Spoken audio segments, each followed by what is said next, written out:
You talk about James Meredith and the University of Mississippi a little bit, the significance of it. There's a famous quote about, you interviewed a fellow who called him our Moses, I think, or something like that. It was an amazing quote. I think a lot of people were sort of flabbergasted when Meredith announced that he was going to try to enroll in Ole Miss. It was a story that got us as close to Civil War again as I had ever seen. This was a big, bad situation. Jimmy Hicks and I had stopped off the day that Meredith, that the Army was girding up for this fight. They had attempted 3 or 4 times to get Meredith into the school and been turned back. And all this happened before President Kennedy took over the National Guard and put it under his control. I had been there 5 years working for the Tri-State Defender, so I knew the area pretty good. And I knew they had him out at Millerton Navy Base.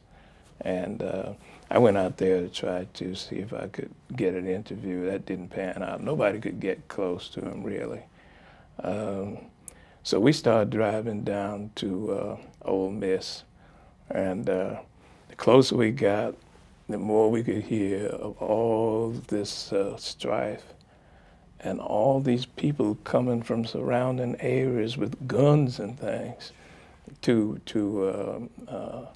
help fight the United States Army. It was almost unbelievable. And I mean, they ended up with 2,000 or 3,000 people.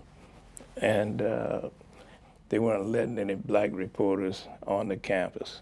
We got up on the campus the next day, that tear gas and stuff was still all over the place, you know, and I don't really know how the students were staying up there. But that night, it was a little war, you know, it was a little civil war. Well, they were throwing tear gas, they were shooting at each other, they were burning cars. That led to an awful situation there, man. It was just sort of unbelievable that something would be happening in the 60s like that, where people were standing up against the Army of the United States.